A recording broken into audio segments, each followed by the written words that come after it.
أعوذ بالله من الشیطان الرجیم بسم اللہ الرحمن الرحیم۔ فاتحہ کا تعارف۔ مقام نزول۔ اکثر علماء کے نزدیک سورۃ فاتحہ مکہ مکرمہ میں نازل ہوئی ہے۔ امام مجاہد رحمہ اللہ تعالیٰ فرماتے ہیں کہ سورۃ فاتحہ مدینہ منورہ میں نازل ہوئی ہے، اور ایک قول یہ بھی ہے کہ سورۃ فاتحہ 2 مرتبہ نازل ہوئی، ایک مرتبہ مکہ مکرمہ میں تو دوسری مرتبہ مدینہ منورہ میں نازل ہوئی۔ اس کی آیات، کلمات، حروف کی تعداد۔ اس سورت میں 1 رکوع، 7 آیات، 27 کلمے اور 140 حروف ہیں۔ سورۃ فاتحہ کے اسماء اور ان کی وجہ تسمیہ۔ اس سورت کے متعدد نام ہیں۔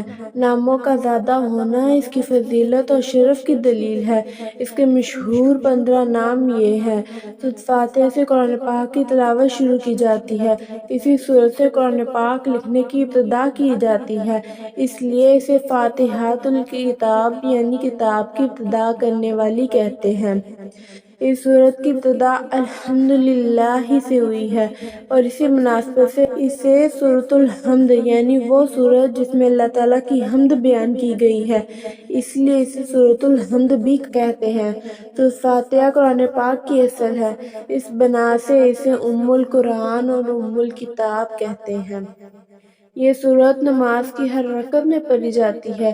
یہ سورت 2 مرتبہ نازل ہوئی، اس وجہ سے اسے السبع المثانی یعنی بار بار پڑھی جانے والی یا ایک سے زائد مرتبہ نازل ہونے والی 7 آیتیں کہا جاتا ہے۔ دین کے بنیادی امور کا جامع ہونے کی وجہ سے سورۃ فاتحہ کو سورۃ الکنز، سورۃ الوافیہ اور سورۃ الکافیہ کہتے ہیں۔ شفا کا باعث ہونے کی وجہ سے اسے سورۃ الشفاء اور سورۃ الشافیہ کہتے ہیں۔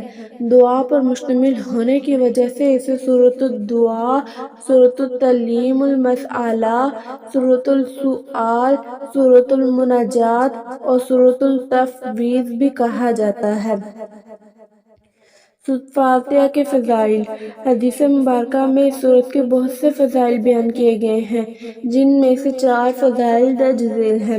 حضرت ابو سعید بن معلیٰ رضی اللہ تعالیٰ عنہ فرماتے ہیں، میں نماز پڑھ رہا تھا تو مجھے نبی کریم صلی اللہ علیہ وسلم نے بلایا، لیکن میں نے کوئی جواب نہ دیا۔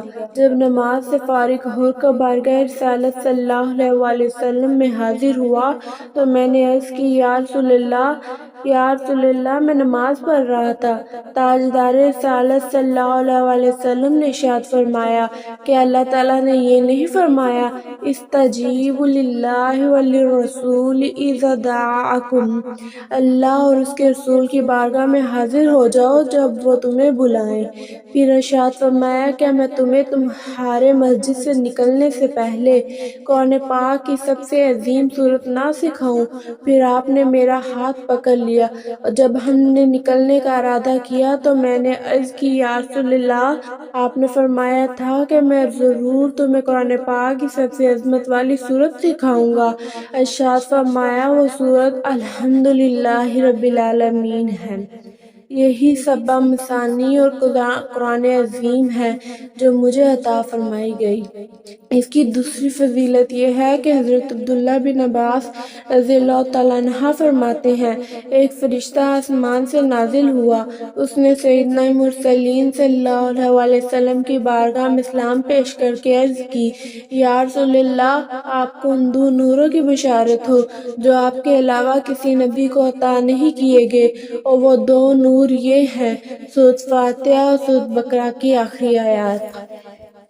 تیسری فضیلت حضرت ابی بن کعب رضی اللہ تعالیٰ عنہ سے روایت ہے، حضور پر نور صلی اللہ علیہ وسلم نے ارشاد فرمایا، اللہ تعالیٰ نے توراۃ اور انجیل میں ام القرآن کی مثل کوئی سورت نازل نہیں فرمائی۔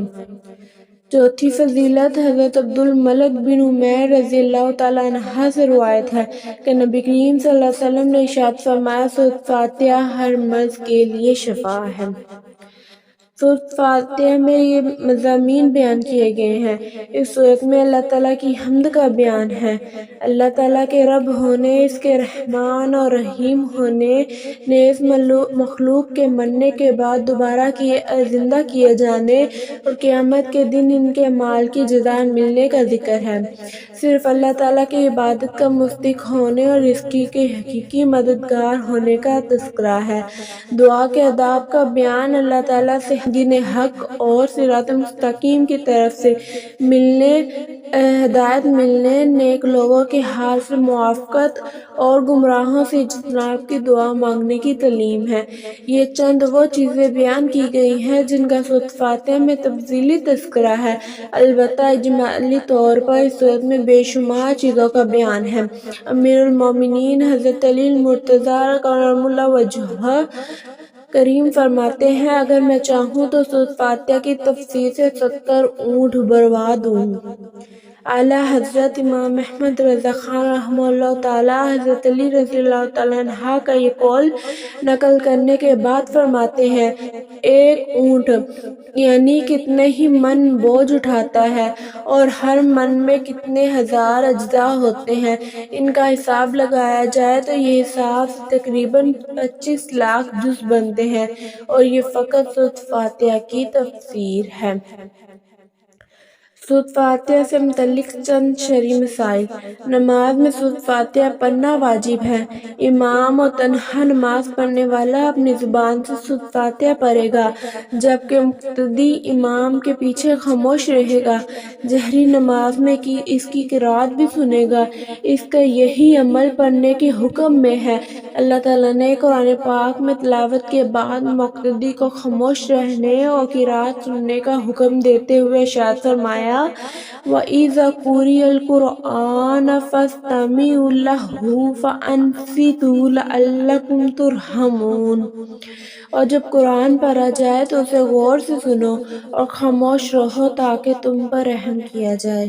حضرت ابو موسیٰ اشعری رضی اللہ تعالیٰ عنہ سے روایت ہے، حضور صلی اللہ علیہ وسلم نے ارشاد فرمایا، جب امام قرأت کرے تو تم خاموش رہو۔ حضرت جابر بن عبداللہ رضی اللہ تعالیٰ عنہ سے روایت ہے، نبی کریم صلی اللہ علیہ وسلم نے ارشاد فرمایا، جس شخص کا کوئی امام ہو تو امام کا پڑھنا ہی مقتدی کا پڑھنا ہے۔ ان کے علاوہ اور بہت سی حدیث میں امام کے پیچھے مقتدی کے خاموش رہنے کے بارے میں بیان کیا گیا ہے۔ امام اعظم کا مناظرہ۔ امام فخر الدین رازی فرماتے ہیں، مدینہ منورہ کے چند علماء امام ابو حنیفہ رضی اللہ تعالیٰ عنہ کے پاس اس غرض سے آئے کہ وہ امام کے پیچھے مقتدی کی قرأت کرنے کے معاملے میں ان سے مناظرہ کریں۔ امام ابو حنیفہ رضی اللہ تعالیٰ عنہ نے ان سے فرمایا، سب سے مناظرہ کرنا میرے لیے ممکن نہیں، بس ایسا کریں کہ مناظرے کا معاملہ اس کے سپرد کر دیں جو آپ سب سے زیادہ علم والا ہے، تاکہ میں اس کے ساتھ مناظرہ کروں۔ انہوں نے ایک عالم کی طرف اشارہ کیا تو امام ابو حنیفہ نے فرمایا، کیا یہ تم سب سے زیادہ علم والا ہے؟ انہوں نے جواب دیا، ہاں۔ امام ابو حنیفہ رضی اللہ تعالیٰ عنہ نے فرمایا، کیا میرا اس کے ساتھ مناظرہ کرنا تم سب کے ساتھ مناظرہ کرنے کی طرح ہے؟ انہوں نے کہا، ہاں۔ امام ابو حنیفہ نے فرمایا، اس کے خلاف جو دلیل قائم ہوگی وہ گویا کہ تمہارے خلاف قائم ہوگی۔ انہوں نے جواب دیا، ہاں۔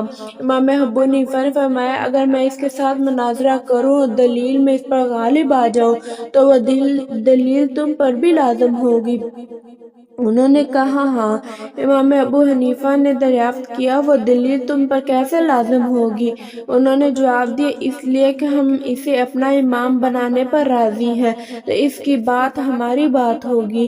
امام ابو حنیفہ نے فرمایا، ہم بھی تو یہی کہتے ہیں کہ جب ہم نے ایک شخص کو نماز میں اپنا امام بنا لیا تو اس کا قرأت کرنا ہمارا قرأت کرنا اور وہ ہماری طرف سے نائب ہے۔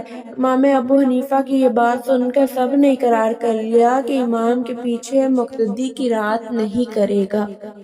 نماز جنازہ میں خاص دعا یاد نہ ہو تو دعا کی نیت سے سورۃ فاتحہ پڑھنا جائز ہے، جبکہ قرأت کی نیت سے پڑھنا جائز نہیں ہے۔